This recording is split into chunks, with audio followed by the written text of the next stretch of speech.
Recently, Alex and I visited Rockstar North and saw a 45-minute demo of Red Dead Redemption 2. It was a lot to take in, so here's us doing our best to break it all down and tell you the most important things.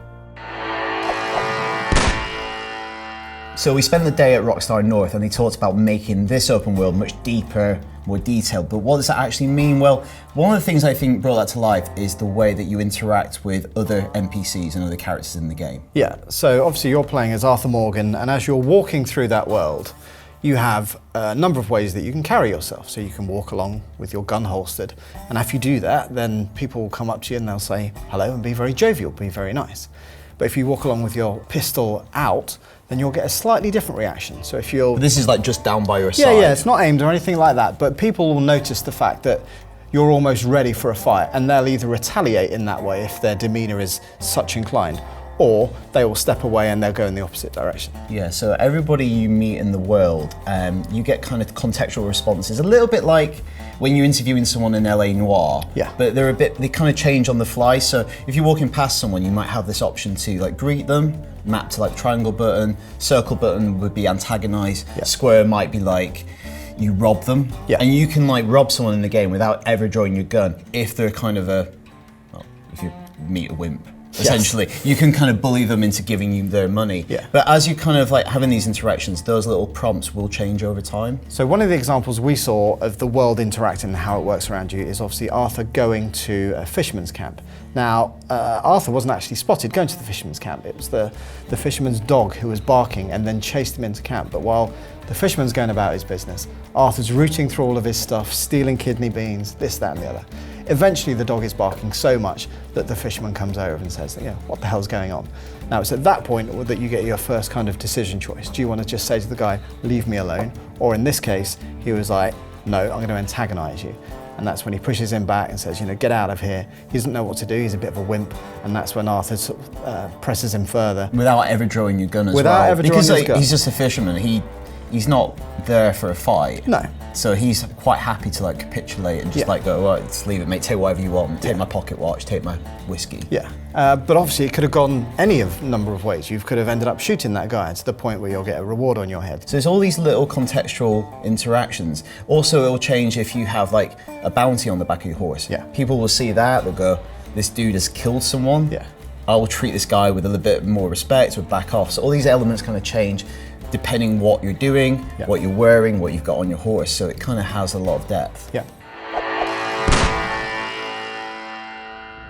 Now the biggest part of the opening of the demo was set within the gang's camp. Now that's where you live, that's where the whole community thrives. And you're part of this working camp. It's not just a place where you hang out and have fun. People have got to eat, they've got to have some kind of like revenue. It's all about money, supplies, the everything. Demo is like daybreak, so you're, as Arthur, you're walking into camp and everyone's just kind of waking up, going about their daily routine, and you go and like pour yourself a cup of coffee from the fire. Yeah. So you pick up this kettle, people are like playing guitar, people are dancing, people are chatting what they're doing that day. And you kind of just do your rounds, like checking in on everyone, because you're Dutch's right-hand man. Yeah. So I think you're kind of semi-responsible for these people, and people kind of look up to you, and you kind of feel a sense of duty to them. So you're going around checking on everyone, and as you're walking around, the camp cut person is like, we could do with some meat. Yeah. So that kind of sets you off to go hunting. It's kind of one of those triggers where you think, okay, right, the camp needs meat, so I've got to go and do it. I think it's interesting to point out though that obviously, yes, you are Dutch's right-hand man and the camp looks up to you, but not everything is on your shoulders, because as you're going around, you're seeing other people chopping wood for the fire and people are going off doing other stuff. Even like when we went through the day-night cycle, you had different guards on the entrance to the camp. So in the morning, you had somebody different from the evening. I think it's interesting that everybody has their role and everybody feeds into that central community. But when we spoke to the developers at Rockstar North, we were like, when we heard about this, like you have to like look after these people, it's like, is this like going to be a pain in the arse? Like we have to like constantly like feed these people, and they were like, no, it's like, it's there if you want to, but it's not a management sim. You haven't got to keep these people topped up. And if you want to go in the wilderness for days on end, it's fine. When you come back, they might like make a little sour remark about it, but it's not a management game. It's not like these people are going to be really onerous. And apparently you will be rewarded depending how much you put back into the camp, but they haven't said exactly how that's going to work. So the gang is comprised of a bunch of new people and some familiar faces that you'll recognise if you've played the original game. Yeah, and I think you'll create relationships with all these people over time. You'll go do different missions, do different activities with different people individually and different configurations. So at the end of the demo, we did a robbery, small-scale robbery, with Bill Williamson, who you'll know from the last game. But also on that mission, we heard somebody referred to as Scars, which I assume is John Marston, even though we didn't actually see him in the demo that we saw. So the entirety of the demo that we saw took place in an area called New Hanover, which is a small segment of the overall map, which they didn't say how big that is, but they said it'd be really varied. So you can expect swampy areas, there'll be snowy areas, there's a rapidly industrializing town somewhere in there. Yep. So like, you know, a city, which is much more than you found in the last game. But the area that we played was called New Hanover, and we saw it's kind of much more kind of alpine, mountainous, there was rivers, there was lots of forests than the deserts you would associate from the last game. Yeah, and I think the important part of it is that it always feels like there's something going on. It's a living, breathing world, even though that's a cliche. You know, there was one moment where you see just a farmer, you know, herding his sheep with a sheepdog and, you know, shouting at his sheepdog to get them into place. Or, you know, you'd be walking along the road and you'd have like, deer jumping across the road, or ducks would scatter out from a bush as you go past. There's always something happening. Like, even when you're doing the hunt, all I could focus on was not the deer that we were trying to shoot, but these goddamn flies going off in your ears. It's just, the world is like completely encompassing. Yeah, and like, it'd be amazing if we had footage to show you, but we don't. And you're just gonna take my word that it looked incredibly impressive. So at the end of the demo, they kind of said, and just so you know, this is running on a base level PS4, so it wasn't even a Pro or anything like that. And right at the beginning of the demo, there's this bit where you ride up to a ridge and you kind of survey the landscape. And it looks as good as any PS4 game I've seen. But I think when you also factor in that anything you're looking at, you can go and explore. So it isn't like this painted landscape that you're then, you know, kind of pushed down an alleyway. This is an open world game that looks as good as anything else I've seen on PS4. So obviously a big part of the game is hunting and providing for the rest of your camp. So we see Arthur out in the plains, and the first thing he sees is a couple of rabbits. So he shoots these rabbits very adeptly off the back of his horse, hops down, and then you've got one of two options. You've got a dead rabbit, you can yank its skin off, which is absolutely disgusting. It's very efficient. He gets it off in one go. Yep, just pops it off. And actually in the demo we saw, he just dropped the corpse back and just kept the pelt, which I thought was a bit of a shame. Yeah, he's got a really fetching like little man bag that you can put it in. Yeah. Or you just pick up the rabbit and you hang it on your horse. And that's quite an interesting point actually. The horse is basically your mobile larder, because any food that you get, you just hook it onto it. And the next thing we see is a much bigger prey. It's a deer that he goes after with a bow and arrow that he takes off his horse. Now, he stalks it through some long grasslands, to the point where the deer is just waiting on the edge of the ridge, and then he aims up his sight with the bow, whistles to catch its attention, then fires it off. And then after that, it's probably one of the most disturbing things I think I've ever seen in a game after that. When you hear with the arrow, the buck kind of goes over on its side, and the other deer with it scatter, and then it gets up and tries to run away, limping. And then you follow the blood, and then you find it's on its side, yelping and screaming in pain.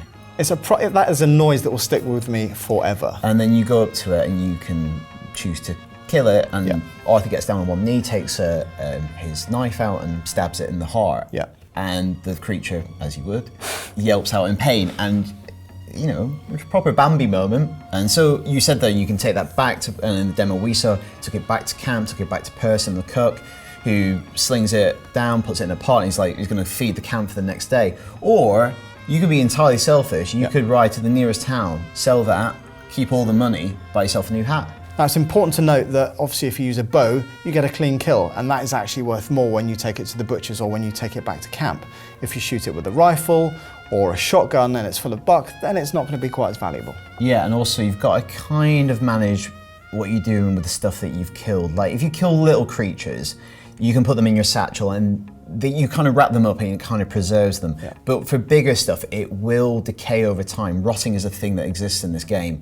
So if you're riding around on your horse with a book on the back that's 4 days old, it will start to fall a bit apart. You'll look a bit weird, so you probably want to get rid of it. So one of my favorite things about the last Red Dead Redemption, I think a lot of people's favorite thing, is the horse and the kind of connection that you build with your horse. And in this game, they really kind of fleshed that out and made it much more detailed and made that bond much more meaningful, both in terms of an emotional connection and gameplay. They described the horse in the previous game as a disposable vehicle. What they meant by that is it didn't really matter if you lost it or forgot about it, because you'd either whistle from the other side of the map and appear. It's kind of magical, it just appears out of nowhere. But that's not the case with this one. The idea is that you find your horse and you build up that bond over time. And the stronger that bond, the stronger that relationship, the better results you'll get from that horse. Yeah, and in terms of like better results, what that actually mean, like in the demo we were like crossing a river and this bear out of nowhere starts hooning it at us, screaming, or roaring, I don't think a bear screams. And you can see our horse was kind of flinched, like it kind of started to move sideways and it kind of bridled a little bit, but Arthur got it back under control and we crossed the river. And its skittishness is something that will improve the closer you get with your horse. So if you're in a firefight, if you've got a strong bond, it will trust you and not run away in the middle of a firefight, which is additionally important when you realize that a lot of your best gear you'll keep on your horse. So yeah, you keep all of your bigger weapons on your horse. So whether it's the Winchester rifle or in fact anything that you've hunted, that's all on the horse. You need to keep it alive. Now, the better the bond you have with the horse, the further it can hear your whistle, which is super useful because obviously, you know, you're going to need a horse to get around. It's a big world to explore, and obviously there's, you know, railroads and other stuff. But you don't want to start from scratch each time. You want to build up that bond with that horse and keep it going throughout the game. But sometimes the horse might get in trouble. Something bad might happen to the horse and you will have to start again. So if the horse dies, you have to start that bonding process again with a new horse. And there was a really interesting conversation we had with one of the lead developers when we were at Rockstar about this experience and this connection you have with the horse. And he had a special relationship with this horse, and don't laugh. And they were out in the middle of nowhere and the horse kind of got into a bit of trouble and was bleeding out, and he thought he had in his bag something like kind of a medical kit or surgical tools that he could fix the horse there and then, and he didn't have it in his bag, so he had to like absolutely sprint back to the nearest town to buy the thing he need, come back, and think by the time he gets back the horse had died, bled out, and he was devastated. And it had a real emotional experience because he'd lost this horse that he'd spent hours with, and he knew he'd have to start this again with a new horse. Now, he then whistled, and I think, because obviously it's still being developed, there was kind of a bug in the game, so the horse just magically reappeared. And it completely undercut that moment. And that's when they realized that they're gonna have to have that permanence with horses in the game. So you have that kind of stakes, and there's this phrase they use, like, for something to mean something, it's got to cost something. And they've really employed that with how they've approached doing the horses in this game. So the demo we saw culminated in a robbery that was going to take place in the nearby town of Valentine. Now, Arthur returned to camp. It was the evening this time, whereas it was the morning when we left earlier. I felt that the mood was slightly different. Obviously, a lot of people retired to their tents, etc. Someone's playing opera on a record player. Yep. But one of the wagons, there was Bill, and Arthur went over, and that's when we saw one of our first missions that we've seen within the game. Yeah, it's really not clear if this is like side mission, story mission, or whether, when we were speaking to some developers, whether that kind of distinction even exists anymore. It's just something the gang does. And they were giving Arthur a hard time that this camp has been set up by this town of Valentine for a while, and they haven't yet like knocked off the local bank. So he's like, okay, he kind of gets strong-armed into it. He's like, I'll be the muscle for tomorrow if you want. So they ride out the next morning. They go into the camp and to the town nearby, and as they ride there, kind of like in GTA 5, the music just starts to like layer up in this really cool way and starts to build. And as you ride into town, there's a woman as part of your party, and she's like, oh, I can do a distraction. What would you like me to do? I can do like the raunchy harlot, or you can do like the lost little girl. So when we did the demo, she played the lost little girl. She ran into the bank asking if she needed help, and you gave it a little time, and eventually you break through the doors as Arthur. Draw your weapon, and you kind of like beat the bank manager into the vault. You kind of like, it's all this one continuous camera movement. It's not like she goes in, cutscene takes over. It's like you're continuously in the moment. So you're pushing him through these doorways and holding a gun to his head saying, open the bank vault, and he does. But then again, there's like 5 safes in there that he can't open. Yeah. So you get to look at another little choice. Yeah, so you have the option of either cracking the safes or blowing them up. And in the instance we saw, it was blowing them up. So Arthur went round, he put TNT on each of the safes, stood back, and then blew them all open. It's really cool as well because he like puts a little stick in each mechanism and he stands behind the bank manager's desk, crouches down, and as the first one blows, it blows them all in kind of like domino sequence. Yeah. So they all like swing open. Yeah. And then he kind of raises them, collects the money, and then in like classic Western style, they go to the doors of the bank and there's a kind of a shootout. Yeah, you've got the sheriff and a bunch of other kind of lawmen all standing there All waiting for you to come out. Yeah. And you know, that's when kind of we got the action part of the demo. You know, seemed very, we didn't play it, but it seemed very consistent with the last Red Dead. You know, the guns were really loud. We saw the Dead Eye sight is in there as well, so you can slow down time, pinpoint who you want to shoot, then shoot. And then you would also, like with some kills, it would punctuate the action with like kind of like reverse camera. Reverse camera, so you'd see people fall over. And you've kind of got to fight your way out of the town. And it's like moments after that fight's kicked off, you get on your horse, all 4 of you, and then you ride off into the distance. But the fight doesn't finish there because you're obviously being pursued by the law. So you see a lot of the kind of on horseback gunfight, which I thought played out really, really well. Obviously you've still got Deadeye when you've earned it, but you've got guys coming from every single direction. You've got to be on your toes to make sure that you get out of there alive. Yeah, they're really exciting, but we have missed one of the most important details of the shootout in the town of Valentine. When you were getting shot out, somebody shot your hat and your hat fell off. And Arthur, who has a lovely full head of hair, had to leave it in the mud. So we asked afterwards, like, what's the deal with this hat? Like, can I get my hat back? It's like, yeah. How do you get it? You go back to the town, you get it. Or you have to move on. You have to move on to a fedora. So it's not just horses you lose in Red Dead Redemption 2, you might lose your hat. Right, there you have it, the first detailed look at Red Dead Redemption 2. If you want to know even more about the game, take a look at these videos.